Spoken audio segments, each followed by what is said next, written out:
to share here this afternoon. Let me turn it over to Hal at this point for a few comments. Thanks very much, Dave. Appreciate the opportunity to be on this webinar with you. CIC, as probably most of you know, is an association of some 645 private colleges and universities. And we were very curious to know what was going on with the use of online learning at our member institutions.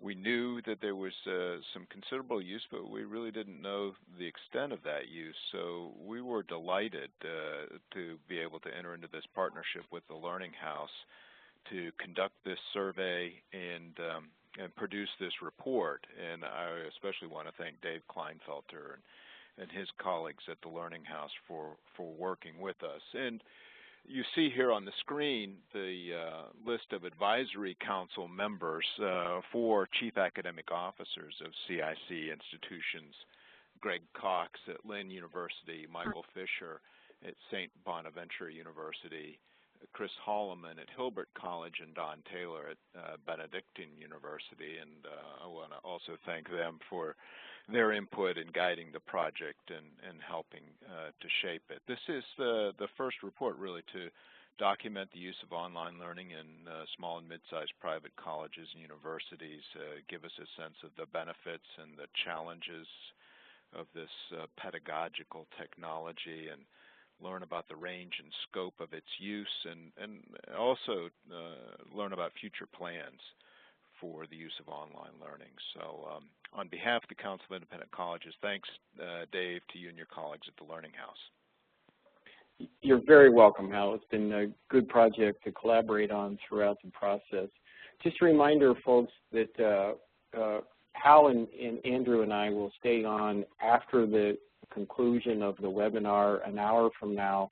We'll stay around for another 30 minutes. So if you have additional questions or comments, we'll open it up at that time, and we'll stay to try to go through whatever questions and comments you have. But we'll end right at the appointed 1 hour time limit, so that those of you that have other obligations will feel free to leave at that time.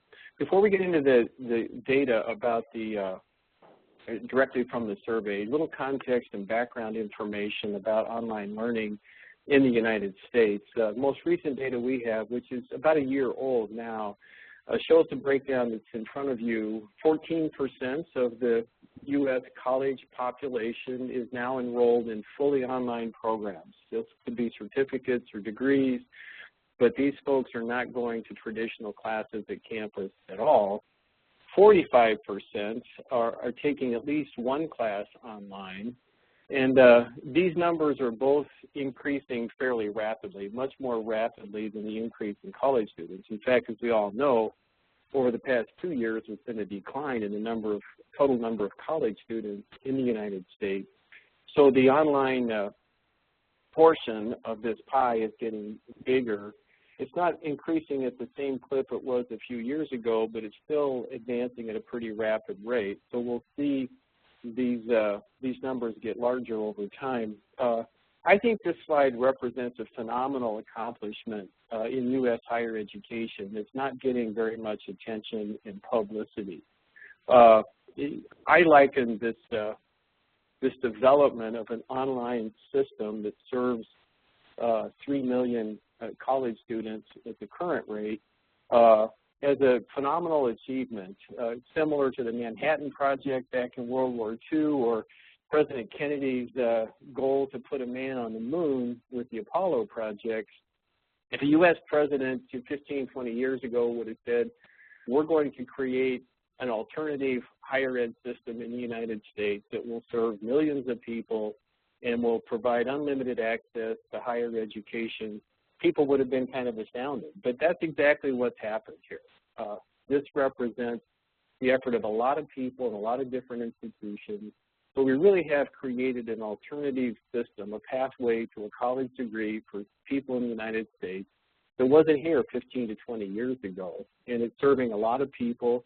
It has really, in many ways, unlimited capacity. We don't have to build any more campuses or classrooms to extend that opportunity to a lot of people. I think it's a great accomplishment, something that we should kind of recognize, and all of you that have participated in it, I think, should feel so proud of what we've done here and will continue to do. The data that you see here in front of you is from a survey that we do at Learning House every year called the Online College Student Survey. This is from the 2013 version, and it shows the division of those fully online college students into the various sectors. So 35% this past year were in for-profit institutions, and then 20% in private institutions like we're going to talk about specifically today, and another 45% in the public sector. And we believe that, I think we'll see it in next year's data, that the 35% in the for-profit sector is shrinking, and it'll go down substantially when the results come out next year. But this is the breakdown as of late this or earlier this year here in the United States. So the public are the biggest player in this space, but there's a lot of room for other institutions, especially in the private sector. Historically, just a couple of slides here to kind of set the context, there was a tremendous rush into online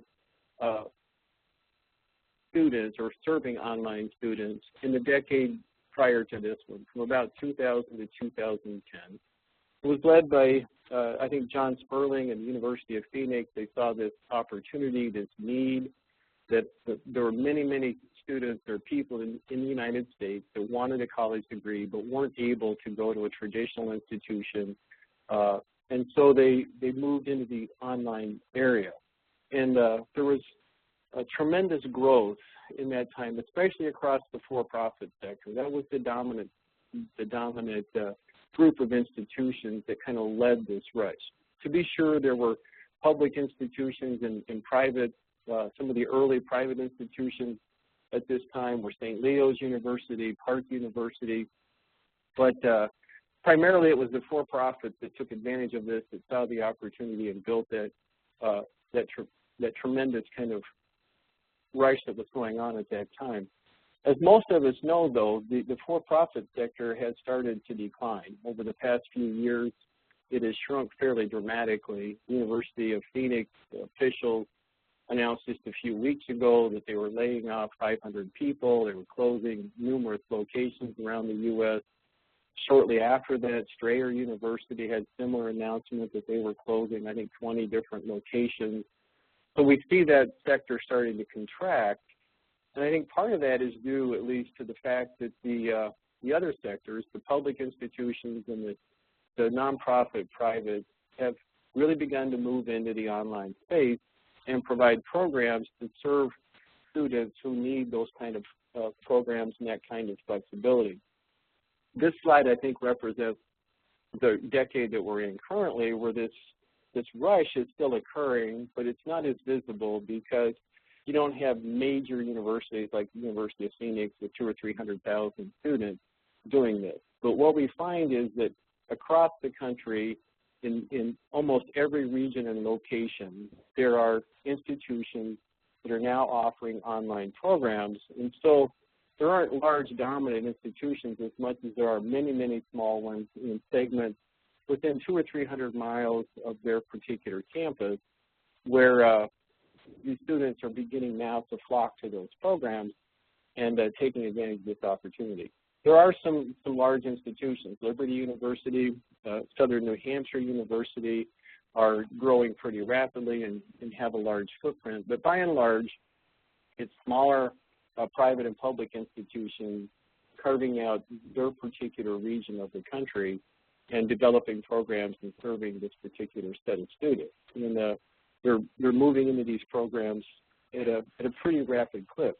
I think there's a lesson here I would just point out in these two slides, that there's an opportunity now that's out there. I think it's starting to close, and by the end of this decade, there will be lots of competition in each region of the country for institutions that want to offer and develop online programs. And at that time, it's going to get much more competitive.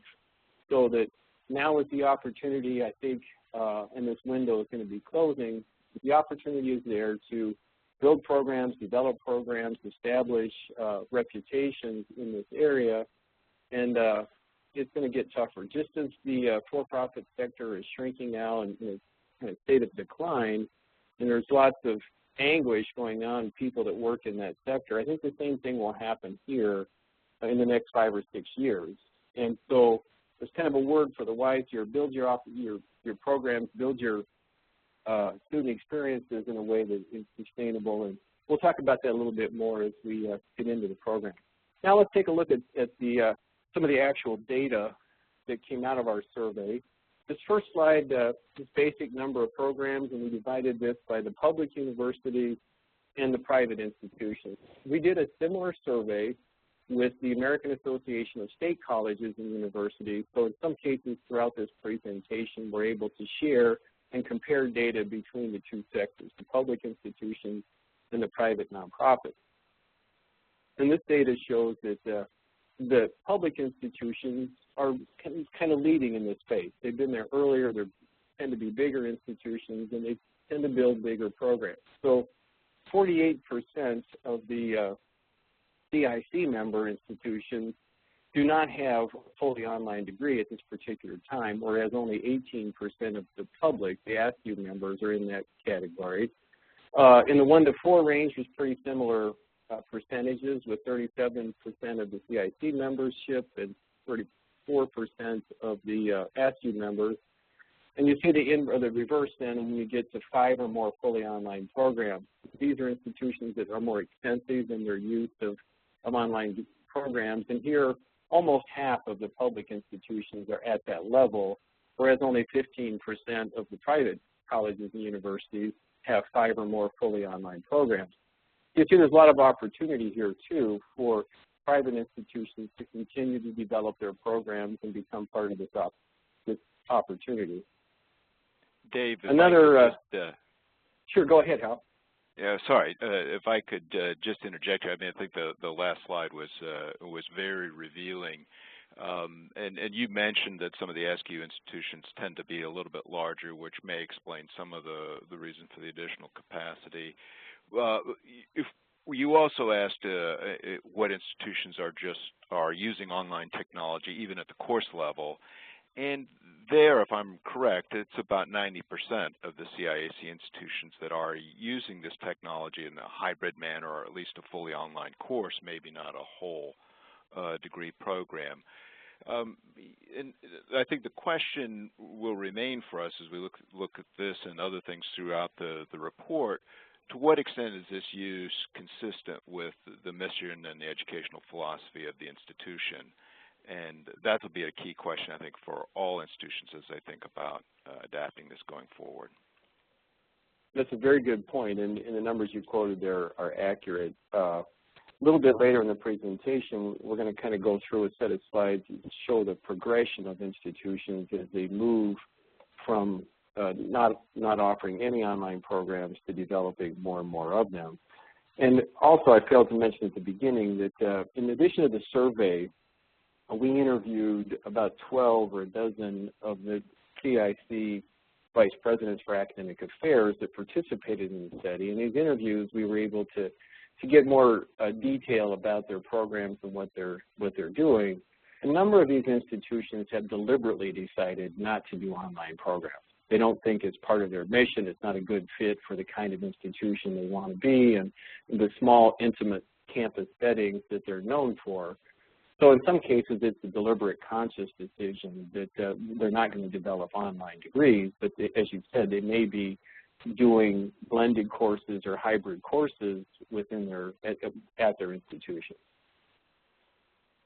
This next slide shows the breakdown by size of institution. There's clearly a correlation between the size of the institution and the level of involvement in online programs. So if you follow down the right-hand column, for example, which is these more extensive institutions in terms of online programming, only 3% of the smallest, those are institutions with 750 or less students, are at level of programming, where 56% don't offer any fully online programs. And as you go down the columns then to the larger institutions, those with 2,250 or more students, you see more and more institutions fall in that category on the far right where they have 5 or more online programs, and less don't offer anything online. So there is a correlation with size here, but it's also interesting to point out that even the smallest institutions, there are some, 3% of them, that are in this category of 5 or more fully online programs. So institutions can do it, even the smallest, if they choose to, if it fits what they want to do and if it fits their institutional mission. We're going to go through a series of slides now about infrastructure, how institutions typically organize to serve online students. And we found, again, we broke this data out in crosstabs by the 3 categories of no programs, 1 to 4, 5 or more. That's tended to be a useful breakdown where we got significant results as we analyzed the data. In this particular set of data, it takes about a 12% difference to achieve significance. So when you move from 39% to 84% or 46%, those are significant numbers in each case. And we saw a strong correlation between the development of a central administrative unit with an academic leader or a senior person in charge as institutions developed more and more programs and became in that extensive category. A further breakdown of this information slices it a little bit more finely than just those 3 broad categories. So as we did the interviews and as we looked at the data, we found a group of institutions that were, as we discussed before, we labeled them isolationists. These are institutions that don't want to do online programs, that they think it doesn't fit their mission. About 10% of the CIC membership falls in that category. The next one we labeled beginners. These are those institutions that don't do any fully online programs, but they do courses and individual classes. About 38% of the CIC membership would fall in this category. The next one is we labeled startups. These institutions have at least 1 fully online program, maybe a couple, and they're getting into that phase where it's something that they want to try to develop and do. At the next level, we labeled them developers. About 18%, 18 to 20% are in each of these startup and developer categories. The developers would have 3 or 4 fully online programs. And at the next level up, we find about 10% of the institutions. I'm sorry, you can't see that slide, but or the lettering is up a little bit higher. The final category is the integrators, where we have approximately just 2 or 3% of the CIC membership that make it to this level, or they're at this level currently. That 4th category we labeled the builder. These are institutions in these 2 categories or columns on the far right that have 5 or more fully online programs. The ones on the far right tend to have most of their programs offered both online and face-to-face. So they've achieved a different level of integration with their online and campus-based programs. As we look at a couple other categories in the numbers and the breakdown that we saw, we'll look a little bit at the again the number of programs here as I've been sharing. The isolationist institutions do blended courses. The beginners typically start with some summer gen ed classes as they dip their toe into online programming. That's an area that's an easy place to start. And then they start adding more and more classes until they flip over to their first fully online program in column 3 there. And then, as I said, at the far right, the integrator category, almost all of their programs would be offered online as well as face-to-face. In terms of leadership, there's a similar progression. Typically, it's faculty members in those first 2 categories that are the leaders. It's an individual that wants to try online. They have kind of a bent for technology and they feel comfortable with it, so they're typically the leaders. Once the institutions cross to that third column of startup column where they have a fully online program, it's typical that a chair or a dean sees the opportunity and makes that happen within their unit where they have administrative leadership capacity. So one or two programs start and they develop the first programs for that institution. As you move upstream then and add more and more programs, there's typically something that happens in this middle area where the president or the vice president of academic affairs decides to get strategy about online typically. They hire somebody to be that leader of the online programs, and they kind of start to organize the institutions to be prepared to deliver.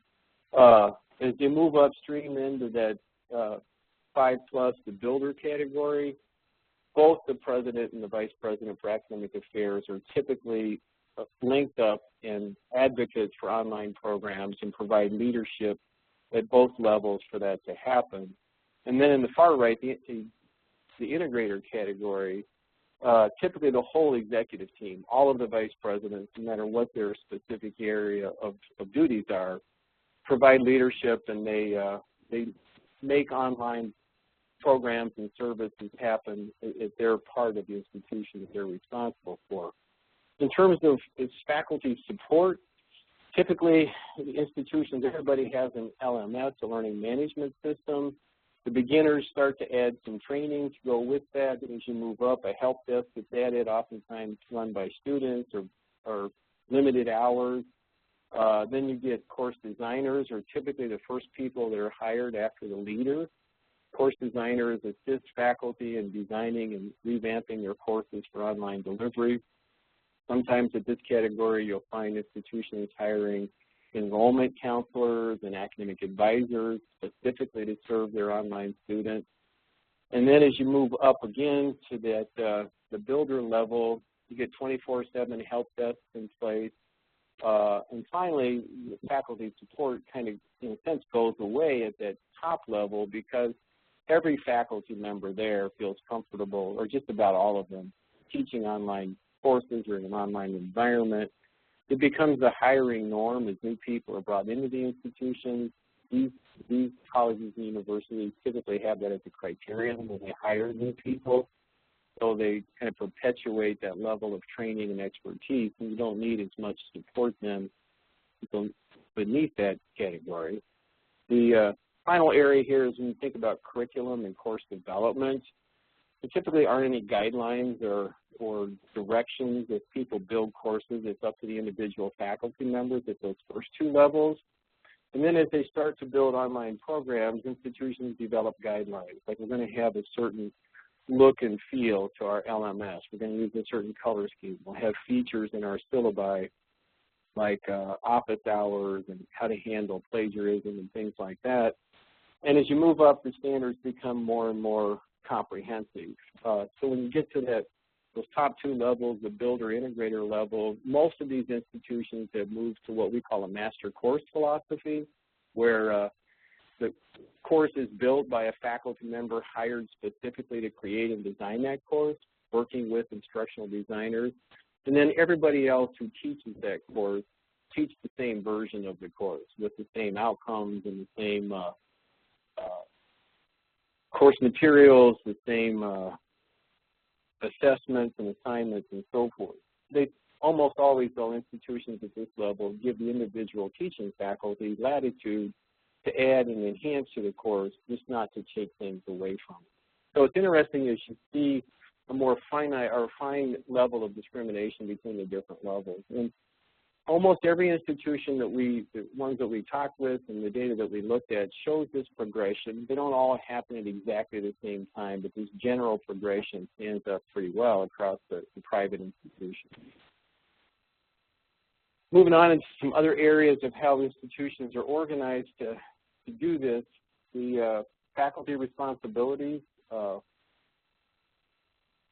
are typically taken care of by full-time regular faculty. They teach these online courses as part of their regular load or sometimes as an overload or an extra stipend. A lot of institutions also use 88% use part-time faculty to do this. And you can see the numbers as they play out there. Surprisingly, 32% of the institutions reporting in this survey said that they have full-time faculty who only teach online. And that's becoming more and more prevalent. With it comes an interesting set of issues about how you manage those faculty, how you set expectations for them, and how you work with them, especially if they're remote from the campus. I'm going to move into a section now about finances. And just a reminder to folks, you're welcome to type in questions anytime you have questions or comments in the chat room. We'll take a stop for a break and respond to your comments or your questions if you have them. And then we'll have this time near the end where we'll open up the telephone line so people can talk as well. But feel free to type in questions as we go along here if you have them. In the financial sector, we find that almost all of these institutions in the private sector use a central budgeting process where all of the revenue comes into a central location, then gets distributed through some kind of budgeting process out to the various units. The overhead cost recovery, 5% use this method, and this is where the revenue comes in to each of the institutions or each of the units that's earning it.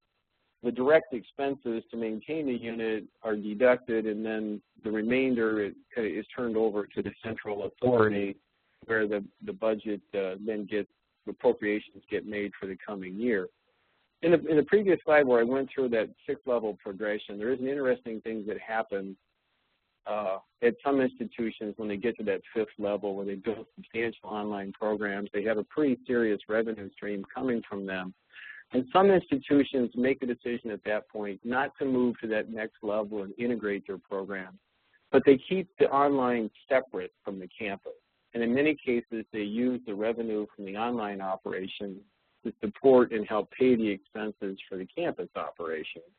And as we did interviews and talk with people, there's some interesting friction that comes out because of that, where the people that are in a sense earning this extra revenue through the online division or the online programs feel like they don't get enough revenue to maintain and build and develop those, but the revenue that they're earning is going back to support the home campus. So that's an interesting phenomenon that happens with some institutions that have built substantial programs.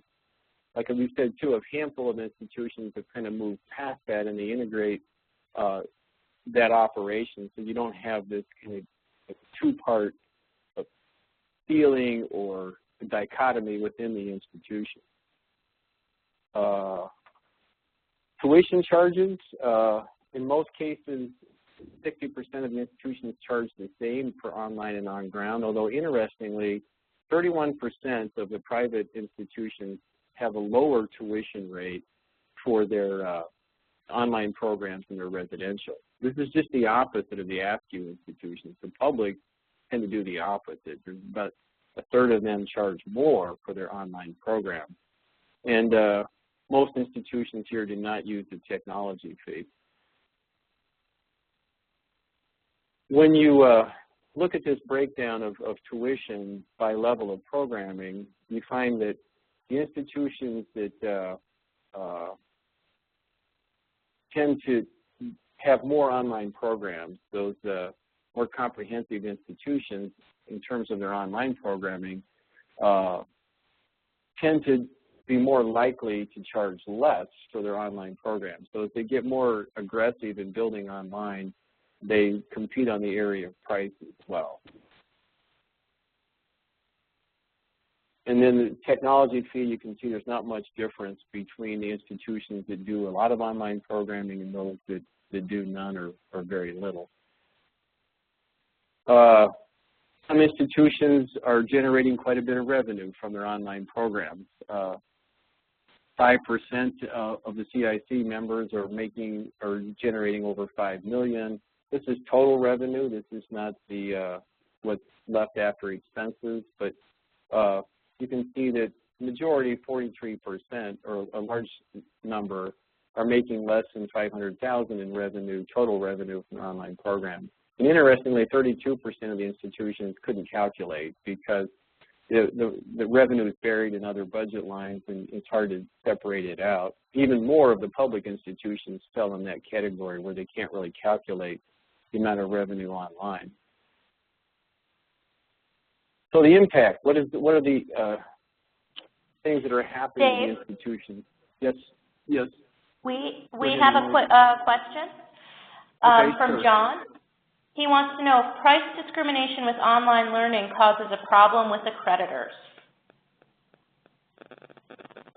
To my knowledge, I've worked with a number of different colleges and universities that have gone through the accreditation process, and this has not been an issue when they have different pricing levels. Most of the accreditors that I've worked with understand that, and it's not a problem.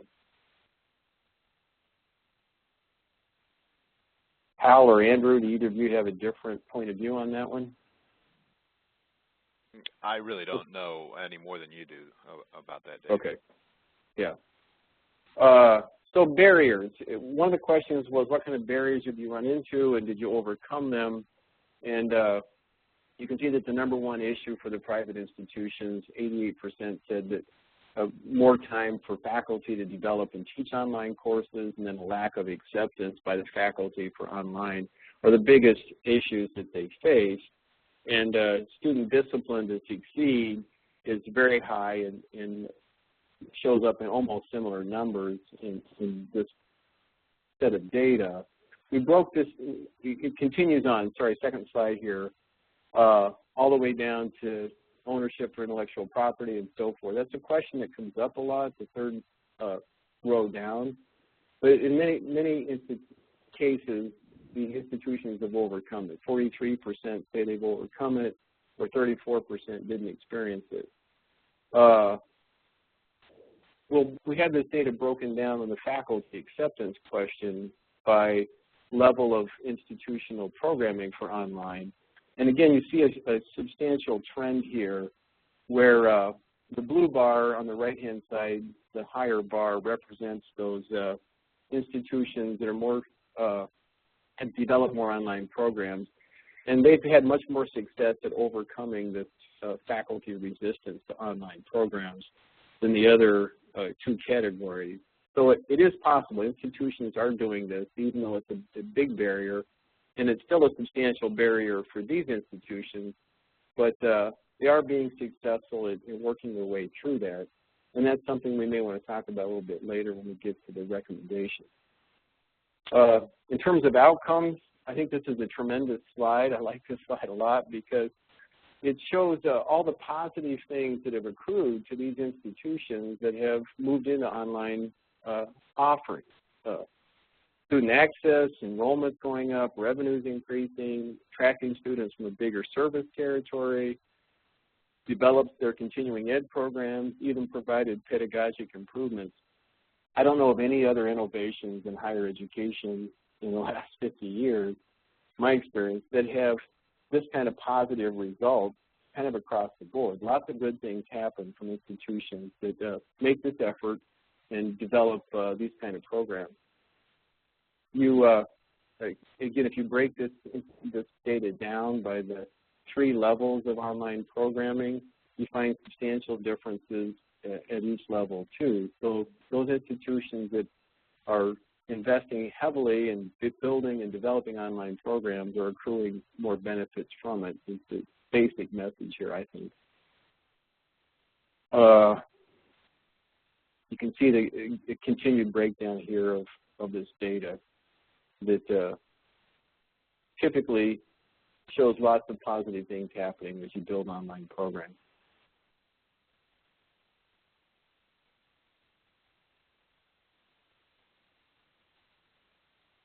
So you don't need to comment about each one of these lines. You folks can read the data here and see what's happening and the breakdown as institutions move forward. Moving on to another question in this general vein was, what's the impact to the on-ground operation if an institution builds online classes and programs? And again, a pretty positive set of impacts that follow on from that decision, from introducing new pedagogy in the on-ground classes, to increased capacity to handle more sections, to a variety of positive outcomes such as those. So again, good things typically happen as institutions make that effort. We're going to go on to a section now about the programs, what kind of degrees are offered and programs. I'm going to turn it over to my colleague, Andrew Magda, to lead the discussion on this particular section. Andrew? Thank you, Dave.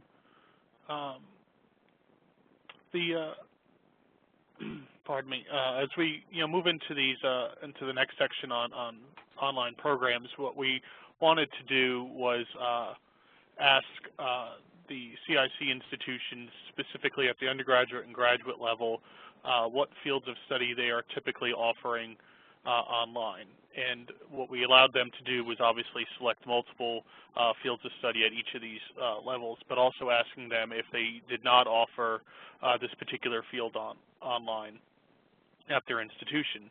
So as you see on the slide before you, the top field of study for CIC institutions at the undergraduate and the graduate level is business, with the majority of institutions offering this particular field online.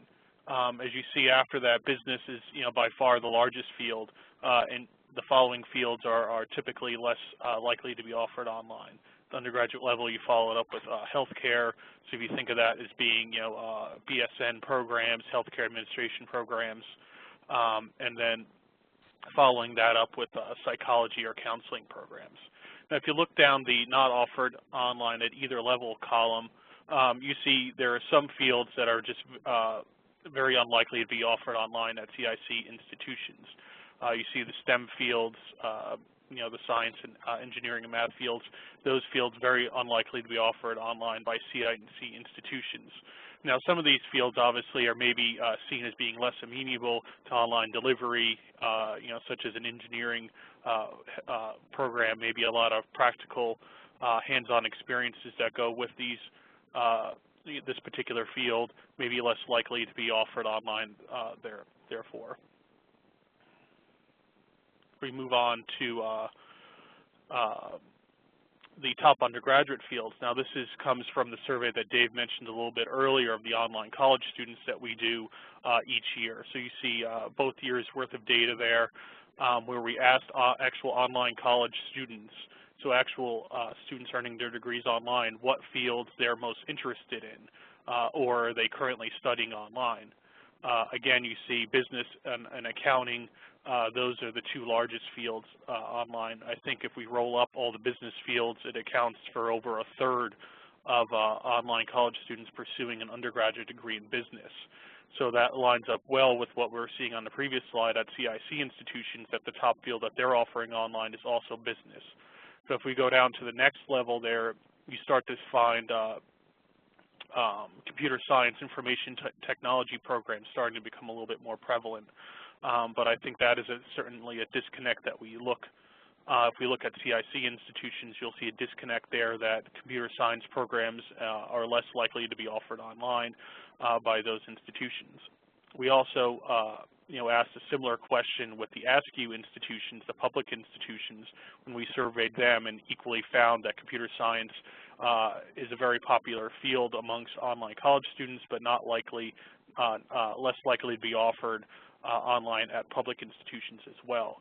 So there is a gap perhaps there, or an opportunity for institutions to start to develop maybe more computer science or IT-focused programs, because there is a student demand there that may not be being met by nonprofit institutions.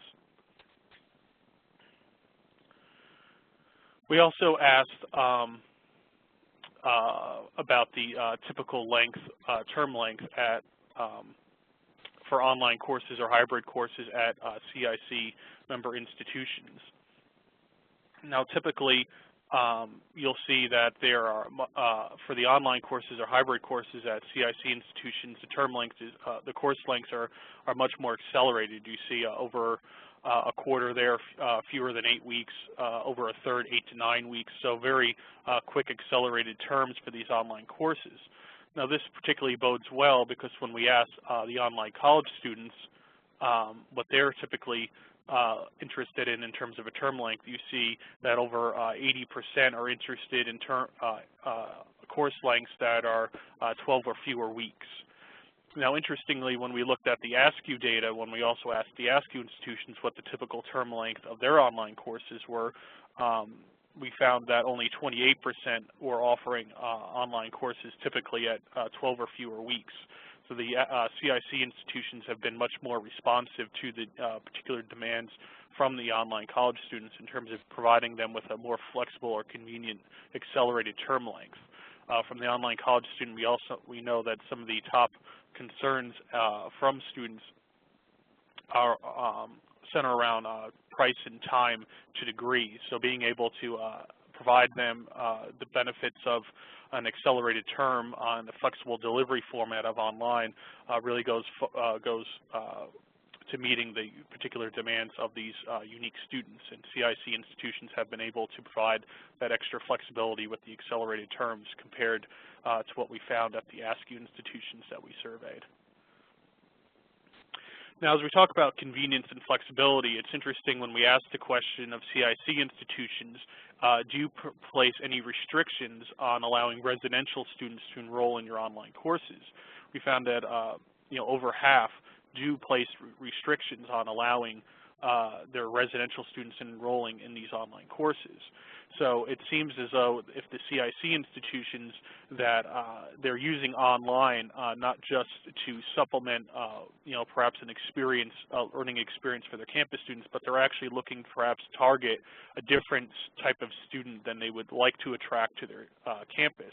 Maybe provide a little more access to their degrees within their community to students that maybe are not able to attend those courses on campus. There also could be a fear here around cannibalization, that they would somehow lose their campus students to their online courses, less students showing up to their physical class spaces. That obviously you put a lot of time and money into developing those campus locations that you'd like to maintain a certain level of presence there of students. Now when we ask the CIC institutions, asked the ASCU institutions the same question, we found that 85% allow their residential students to enroll within their online courses without any restriction. So 85% compared to the CIC 37%.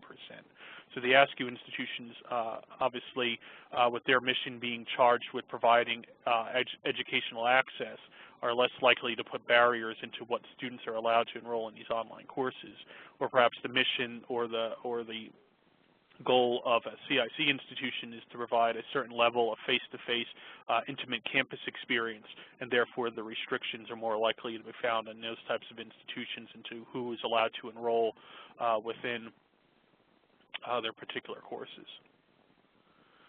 So this is the same data, the restriction data broken down by those categories that Dave talked about earlier by level of online program. So you even see with the restrictions, the 5+ online program group, I don't know how to describe the color there, the medium shaded blue bar is around 70%. So even the institutions that do have 5 or more online programs are more likely to even have those restrictions set up onto who's allowed to enroll in them. Again, making me believe that perhaps they're targeting a different type of student for their online courses than they would their campus students, and they look to maintain that level of separation there. Emily, are there any questions at this time before I move on to the marketing slides? There sure are, Andrew. We actually have quite a few questions. Paul wants to know if the data indicates how many institutions felt online devalued their brand. In terms of devaluing the brand, Dave, if you want to chime in at all, but when we were interviewing the schools with the over-the-telephone interviews, not the survey data, but the actual telephone interviews, I think we did try to probe around that idea of devaluing the brand, and I don't believe that I encountered any institutions that actually went so far to say that they felt that online would devalue their brand. What some of them did indicate to me is that they did place a lot of stock in their mission and their value to provide an intimate campus experience, and that online would somehow take that student out of that experience. They didn't believe that online would provide that intimate experience that they do value and try to provide their students. It wasn't that it would devalue their brand, but it would not allow them to fulfill their mission as fully in terms of providing that intimate experience. Dave, did you, on the interviews you conducted, did anyone actually say that they felt it devalued their brand? No, on the contrary, the institutions that I remember visiting with thought that it enhanced their reputation and their program. But again, these institutions were often focused on serving a wide range of students, and they weren't intending to be selective or to provide this small campus kind of atmosphere. The institutions that I remember thinking that it enhanced their brand were ones that were really trying to grow and get bigger and broaden their base of students. The question that we asked was, did the online programs enhance the value of the university brand? So we didn't ask the flip side of that, how many thought it was de-emphasizing or contrary or hurting their brand. So we didn't ask that particular question, but I think the institution, as Andrew said, that don't do this, it doesn't fit their brand, so they don't do it, so they don't really know if it would detract from their brand or not. We also have a couple questions about the term length. Sherry wants to know, what were the reasons given for shorter terms for the courses? And then Jarvis would like to know if particular types of courses fall into the 9 to 12-week range. In terms of the term length, we didn't have a follow-up that actually probed into why they offered them on a shorter term length. I think, from our experience and from also the data that we showed from the online college student survey, there's a demand there from this particular student group for shorter terms, accelerated degree programs, because they're looking to earn their degree in the shortest time as possible, and as economically, a lower price, so they're not saddled with a particular debt. So I think that from the demand side, there are students asking for these shorter term lengths, and we found that the CIC institutions were more likely to answer that call by providing these shorter lengths. In terms of what courses may fall into those different buckets, again, it wasn't something we particularly asked. Dave, I don't know, from your experience, working with institutions, do you recommend that they offer all their online courses at a certain term length, or do you feel it could vary by subject matter? I don't particularly have a recommendation, but that tends to be what happens. In my experience, at the Learning House, we work with about 100 different colleges and universities. The vast majority of them charge one term length for all of their courses. And so they don't have some courses on an 8-week cycle, some on a 6-week, and some on a 12 or 15-week. They tend to adopt a institution-wide term length, and then all of the courses at the institution follow that same pattern. And you can understand it makes it a lot easier for the registrar's office, financial aid department, and so forth, if there's one standard term length. And so it's typically a decision the university makes for the entire institution, and they don't deviate then from that program by program or class by class.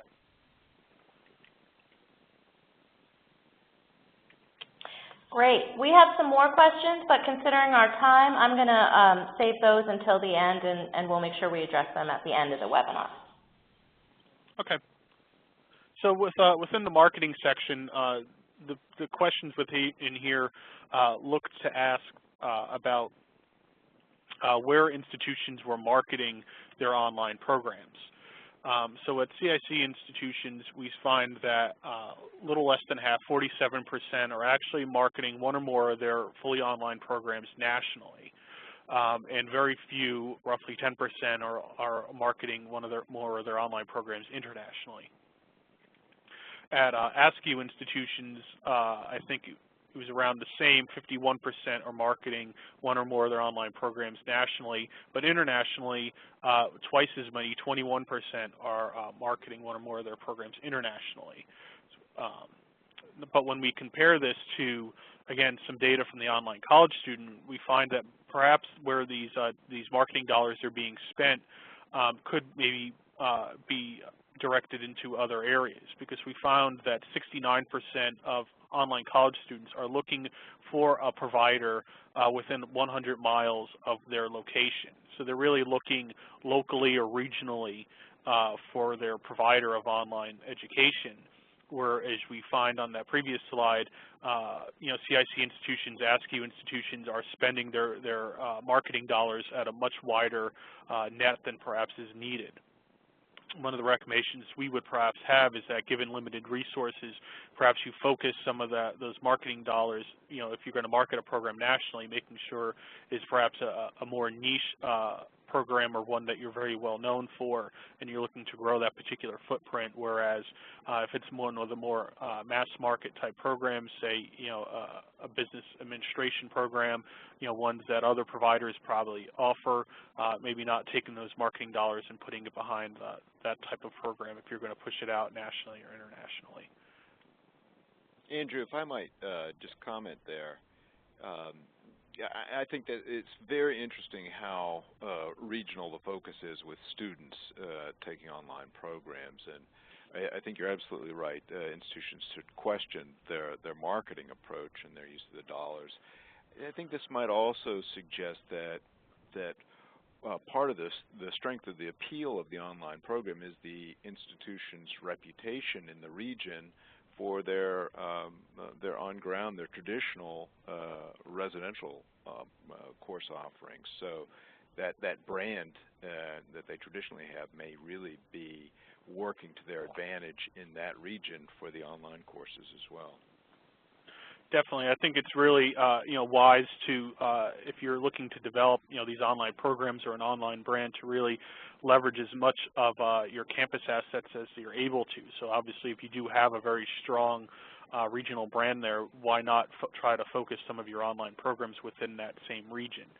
As I showed a little earlier, I think CIC institutions are looking to target a different set of students than they would for their traditional campus programs. So if you are looking to target a different type of student for your online program, if you are targeting the same region that your brand is known for, you wouldn't necessarily be double dipping and pulling students away from your campus programs necessarily. So I think it would be wise to leverage as much of your assets as possible. We're going to move into a set of we're going to move into a set of questions now about what the future expectations or plans of these institutions are. So we have 3 slides here that and we've picked the top 4 answers from each of these questions. So the question is, what are you currently doing in your online programs? And these are the top 4 answers: credit for examination, credit for prior learning, support for online students, and hybrid graduate programs are currently the top 4 answers in this particular category. The next question was, what are you planning on doing in the next 1 or 2 years? So immediate plans to add something. And here you see the increased international students, which again, you wonder, that's a wise use of dollars. Adding hybrid graduate programs, cohort-based online programs, and fully online certificates. So you see that some of the plans to add, and these aren't the majority of institutions, but it's the answers that got the highest response rates, 30 to 50% of the institutions. And then final question was, what are those areas where you have no plans to do or add or change what you're doing? And MOOCs are a resounding no. 85% say no MOOCs, 81% no credit for MOOCs, 66% using no content. This is kind of the opposite. Again, the publics, one of the top things that they plan to do in the next 1 or 2 years is use MOOC content in their regular classes. And then also a number don't plan on adding ACE credit recommendations for non-college experiences. So you get a sense of where the priorities are for these institutions as they build future online programs. And we had a series of recommendations. I'm going to flash these up here and not spend time to read each one of them, but these are things we can talk about and that we discussed in the report more fully. Some of these seem obvious, and other ones are things we may want to talk about.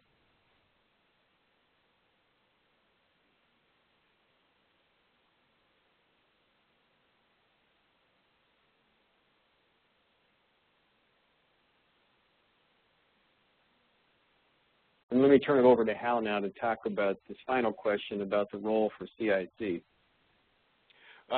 Thanks, Dave, and I'll be brief on this too in the interest of time. Basically, my takeaway from this, there are two things that our members are looking for. One is information that's comparable about the use of online, and this report is a great response to that question. So thank you, the Learning House, for doing this. And then this monitoring of regulations, which is a really sticky wicket.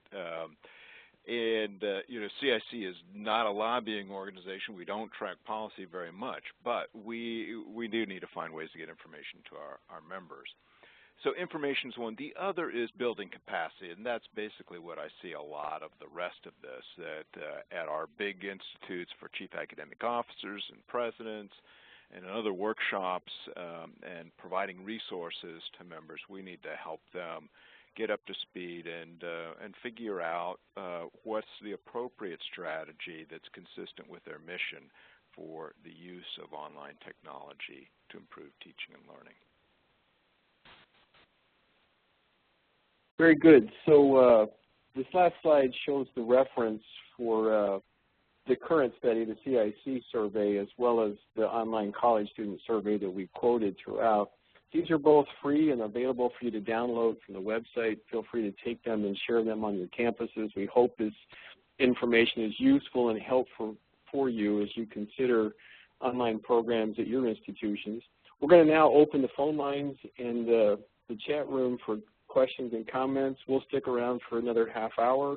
If some of you need to leave, thank you for attending, and we hope that this is good data for you. Emily, do we have some questions coming in?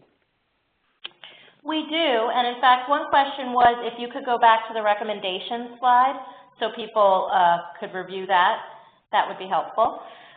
Sure. While you're doing... let me just note that the recommendations are all listed and explained too in the report. And while you're doing that, Dave, we have a few other questions. Mark would like to know what kinds of restrictions on traditional students are institutions imposing for enrolling in online courses? Are they limiting the amount of credits traditional students can enroll in gen ed courses? Yeah, all of the above. I mean, Andrew, you may want to add to this, or Hal as well. Sometimes they limit the number of courses, like one course per term. Sometimes they have restrictions that you have to have an academic advisor before a student can take an online course. Sometimes they use GPA, or sometimes it's like class standing. They have to be at least a sophomore or perhaps an upperclassman before they're allowed to take online courses. Those tend to be the common restrictions that are in place. Dave, you know, when I was conducting some of the interviews, I think I hit upon all of what you just said. I think, and sometimes the rationale for the restrictions, you know, again, was to protect that the intimate, you know, campus experience they were trying to provide. So one of the people I was interviewing actually said that they require, you know, 5 different signatures from different advisors and deans and faculty and chair, purposely because they were trying to put that barrier in place. That was the only reason that they required that many physical signatures. So if you think about if someone actually had the time or was able to be on campus to gather 5 signatures, you know, they likely should be enrolled in a face-to-face course at that point. You know, they were putting those barriers there, you know, purely to maintain that type of environment. It wasn't because they didn't necessarily feel that the student was prepared for the online experience, though there wasn't a school that did, you know, try to cite that as a reason that they felt that the 18-year-old, 20-year-old student just wasn't ready for an online learning experience where a 30 or 35-year-old just was. Not necessarily citing any particular research backing that up, but that perhaps the student wasn't ready for that type of experience. They needed the hand-holding or the face-to-face experience. The rigor of waking up early for a class and going to a classroom versus being able to do it all on their own time. Or again, were some of the rationales behind it. There's some other more interesting comments too. I think some institutions are concerned about the financial impact, and so the online programs are generating revenue, and they don't want to take up seats with campus students in those online classes, so they want to preserve the seats in the online classes for campuses or students who are not regular on-campus students. Some institutions realize that the online tuition is lower than the residential tuition, and they don't want the students to understand that, so they restrict the enrollment so the students won't figure out that it's cheaper if they take the online classes and kind of flood or move over there and take their classes through maybe a different department or a different college, like the online division of the institution. You get a whole host of reasons for those restrictions. Next question, okay. Emily. Jarvis would like to know if you should be skeptical of projections about high revenue in the first 3 years of launching online programs. A lot of that depends on who's making the projections, But, in my experience, some institutions start off and they start off with the right set of program, with the right policies around it in terms of who can enroll and credit transfer. They start with the right price, and they do quite well with their initial set of programs. They're heavily subscribed, and they get good enrollments, and away they go. Other institutions start off very slowly, and they kind of stutter, and they have some successes and some failures. But a lot of it depends on the planning behind those programs and the market research behind them, and how well the programs are designed and delivered. So it's a real tough question to get a blanket answer for. Okay. We had a couple people ask about the recommendation to accept all legitimate credit. They were wondering if you could expand on that a bit. Yeah, that legitimate is my word, I think, in the report and in the slides. So there's key sources of credit, and some of them were listed here. The credit by examination, credit for experiential learning, or credit for prior work in military training programs, corporate training programs, and other places. So I would consider those all legitimate forms of credit that many colleges and universities would accept.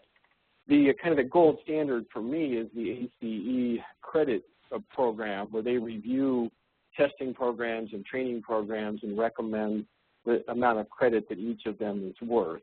And so when we do the online college student survey, one of the key issues for students, it's not number one, but it's like 3 or 4, is the amount of transfer credit that they will get. And they want credit for everything they've done everywhere. And so institutions that are transfer student friendly, that are open to these various forms of credit, will be more commonly selected by these students because they want to get credit for what they've done. So that's what I meant by legitimate credit. ACE recommendations, testing credit, experiential credit. Okay, great. We have a couple questions about marketing. One is, what are the most common marketing strategies used by private colleges to attract online graduate students? And then when you're done with that, I'll ask another marketing question. Andrew, you want to take a crack at that? In terms of, specifically at private colleges, we didn't particularly ask about different strategies that they were using. Now, when we did ask on the online college student, what some of the terms that they would respond to, obviously the things that always come up are flexibility and convenience, and obviously low cost and low time, low residency. So those are all different strategies someone can look at. Is obviously talking about, one, the delivery mode, that it is available online, that it is offered by a private institution, and if you are able to talk about the term length, if it's accelerated or not. But I would caution those terms of flexibility and convenience, although you do have to use them. They are something that students are looking for. They are looking for those types of programs. I think, and Dave would agree with me, that they really have been overused in the last 10 or 15 years. When online first started 10 or 15 years ago, if you were to put a program online, one, that would be novel, and then two, if you talked about higher education being flexible and convenient, specifically to an adult, that was a revolutionary idea, as Dave talked about, the Manhattan Project, analogy and whatnot. That for an adult, 10, 15 years ago, if they wanted to go back to school or earn their degree, they either would have to give up their job, or they would have to find a babysitter for their children, because they would have to drive 10, 15, 30, maybe an hour away to take a night or weekend course. So if you put a program out there that was flexible and convenient and offered online, that was quite novel 10, 15 years ago. But we fast forward till today, and as Dave showed you, the vast majority of public institutions and a good portion of private institutions are doing something online right now, whether it be just courses or actually fully online programs. And with that, all those institutions are using those same words, flexible and convenient. So it's not really allowing an institution to stand out. So although I think that you should use those terms, I think you should also think about going above and beyond that. And I think what you can do then, again, is leveraging what you have in front of you, your campus assets. So if you do have particularly well-known faculty members or particularly strong programs or outcomes for those programs, a high job placement rate perhaps, a high graduation rate, showing that your online programs are very successful, I think that can help help you stand out from the crowd, because very few institutions, if any, are really putting those types of numbers out. And I think that will be the next iteration of online marketing. I think we'll be moving into the outcomes messaging, how successful you are at educating these adult institutions with this delivery mode. Dave, did you have anything to add? Yeah, I think so. But Emily, would you repeat the question? I think I heard a couple different different nuance to the question. Could you read that again? Sure. What are the most common marketing strategies used by private colleges to attract online graduate students?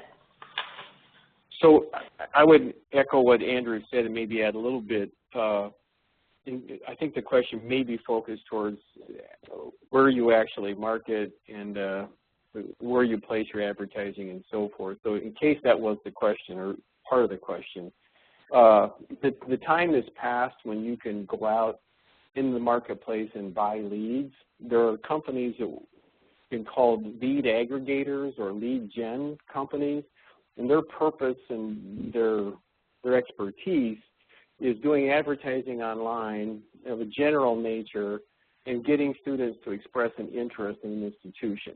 And then they'll sell those leads to a college or university that wants to buy them and try to go then recruit that student. So the big land rush or the student rush back in the 2000 to 2010 when the for-profits were growing as rapidly as they were was almost all based on lead gen companies that would generate thousands and thousands of leads and sell them to the college or university. And sometimes they would sell them to multiple colleges and universities. And you could just call those people, and there was this huge pent-up demand that drove that. The lead gen model is not very effective anymore. It's much more expensive to buy a lead. They're not as good a lead. They don't convert as well as they once did. So more and more institutions, well, if they work with a partner like the Learning House, that's one of the services that we do, they have to generate their own leads, so to speak. And so there's again, I've heard our marketing folks talk about this and been around them, and they talk strategy and they work with institutions. They'll use the full range of traditional marketing, TV, radio, billboards, the sides of buses if you're in a metropolitan area, besides a good website. The good website is essential, that you can drive traffic to and drive interested students to a website that's very effective and very information rich.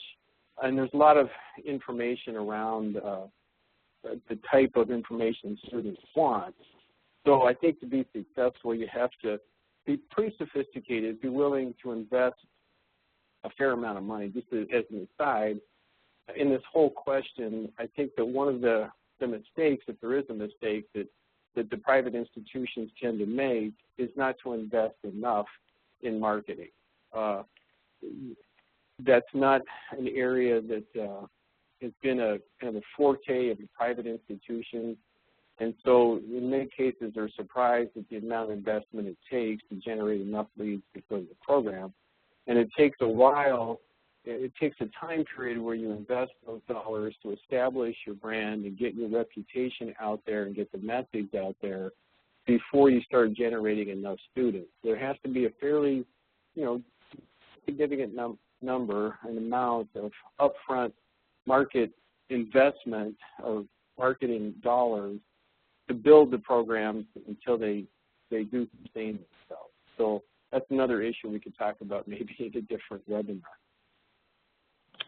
That's actually a great segue into our next question, though, which is, do you know how many respondents have partnered with marketers to increase online enrollment? Ooh, I don't. Dave, we do have that division of labor question. I don't know if you have the slide on it in this particular deck, but didn't we ask if certain parts of the operation were outsourced versus kept in-house or put into a central online unit? Well, there is a question about that, and it is in the full report. So if you go to the full report, you can look that up, and there is some information in there about institutions that outsource things like marketing, enrollment management, 24/7 help desk, LMS, and so forth. That's right. There could be some helpful information there. It looks like 34% outsourced marketing, so per the full report. Okay, that's good to know. And with that particular question, 34% outsource marketing, it doesn't mean all their marketing is necessarily outsourced. They did have the option with that question to indicate, select more than one. So they were able to perhaps say that part of their marketing was outsourced, but part of it was, done by a more centralized unit within the institution. So just remember that when you flip through the report there, that not necessarily all the marketing was outsourced by those individuals. Great, thank you.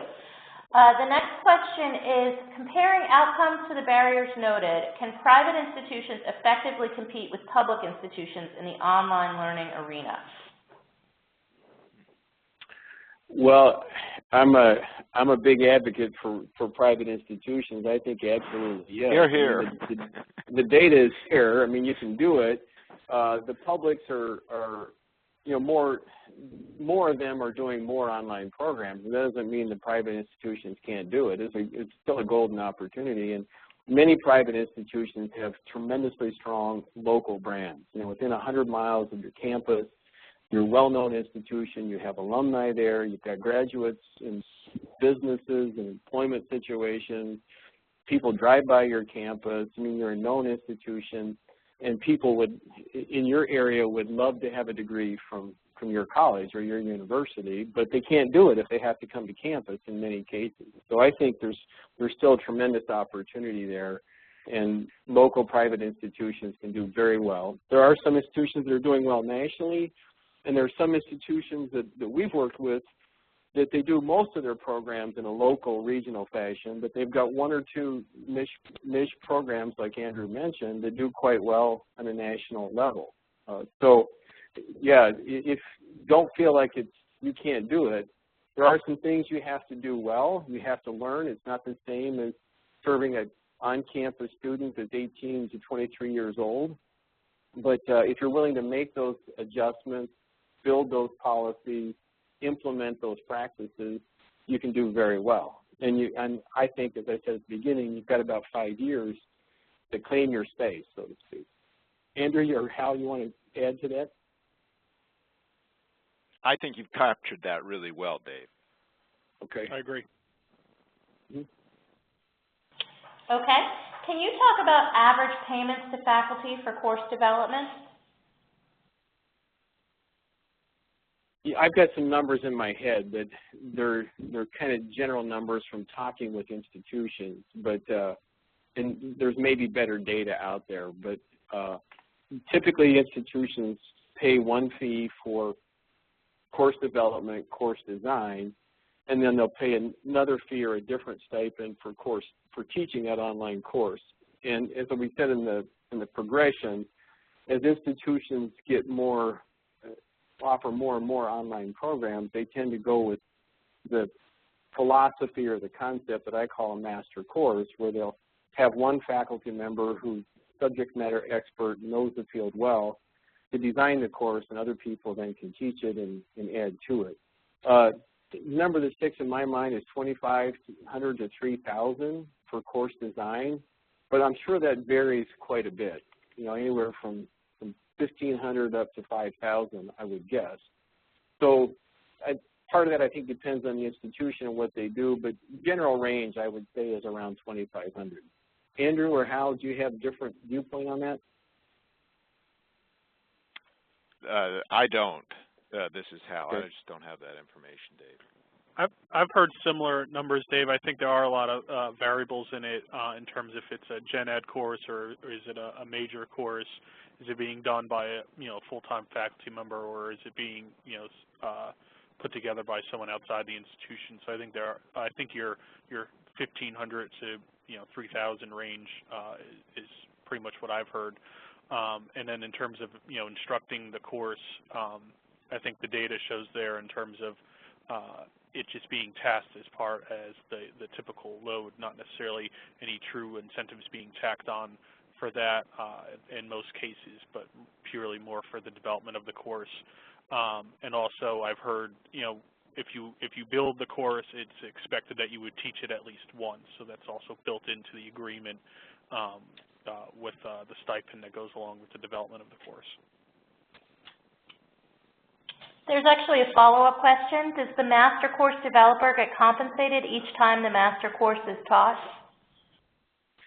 Typically not. In my experience, the institution contracts with the faculty member as part of their regular load or for an extra stipend to create that course, and then the institution has intellectual property rights to it. On some occasions, those intellectual property rights are shared, but there's typically not ongoing payment to the faculty member after the initial development. Okay, we have another question. Can you speak to recruitment for online programs? Is it mainly through technological channels? What role does personal recruitment play?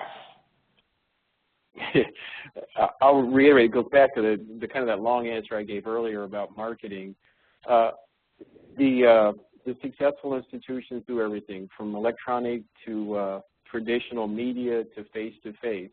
I was just at one of our partner institutions a couple weeks ago where they were having an open house, and all the potential online students were invited to come to campus, meet with advisors, meet with faculty members. So it's clearly a face-to-face kind of environment. Again, that's one of the beauties of kind of working within your region, your 100-mile radius or so, that you can touch these students and you can find them. Sometimes those students, the only time they'll come to campus is through an event like that when they first sign up, maybe to get their financial aid in order, then you may never see them again on campus. But face-to-face has a piece in the overall marketing strategy. I agree, Dave. I think there was a project I conducted a couple of years back where we looked at the value of human contact during the recruitment of adult learners. It was a broader category, not necessarily online, but we found in previous survey results that, especially at the graduate level, where you're dealing with a perhaps a more sophisticated student in terms of how they're evaluating colleges, that they did put a lot of value in human contact. Now, that human contact could be defined as, going to a campus event that you were talking about, or perhaps a telephone call with not just an enrollment counselor, but perhaps a faculty member within a program that they were interested in. They put a lot of value in that type of contact. So the results that we found were that that just because you're looking to recruit an online student that may not come to campus, they still put a lot of value in that type of contact, and that really can help get them over the hump, so to speak, to from evaluating your institution to perhaps putting in an application or enrolling.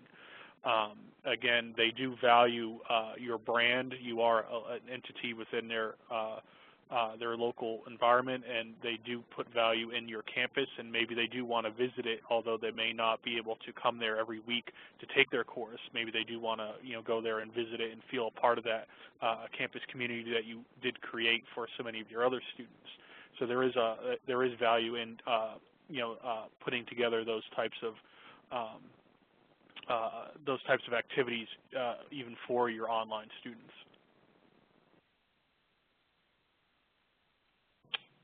We have one last question, switching gears a little bit.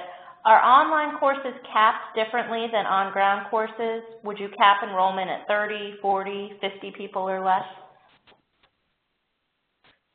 I'll be glad to share my point of view. It's based on places where I've worked and working with a number of institutions in my current role.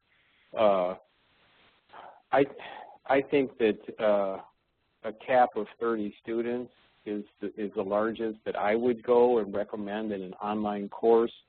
A lot of institutions would be down in the 20 to 25 range.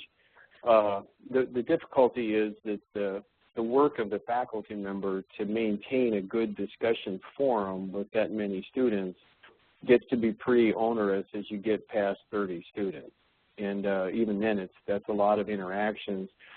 Again, part of my bias here for online classes to be effective takes a different skill set of the faculty member. And one of those skills is really presence and interaction with students. Rather than giving a lecture, you're doing a lot of one-on-one conversations with students via a chat room or a discussion forum, and other students are reading or commenting as you go. So faculty member, to really have a good engaging class, I think has to have a high volume of interaction with their students.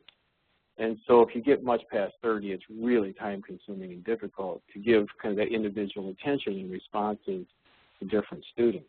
There's also a flip side to that. There's a size when I think it's too small. In a number of institutions where I've worked and been affiliated, if they get below 10 students, the discussion forum tends to lag, and it tends to be not as stimulating for students. So you want to think about the other end as well, and how you organize around it. So I also have worked at an institution where we did some very deliberate research on class size to see if it made a difference in student achievement and student retention, student satisfaction in courses. So we would have same faculty member teaching same courses, and we would control maybe 15 students, 20 students, 25 students in those classes. And that's the best research that I know about, and we could not get a significant difference in that range from 10 to 30 in terms of student achievement, retention, or satisfaction. But you do get difference in terms of faculty workload.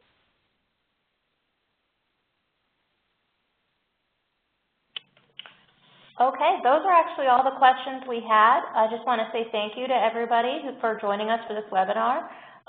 You all were a really engaged, terrific audience, and we appreciate it. And of course, you can download these reports on our website. We have that slide up with the addresses, and we really appreciate you joining us.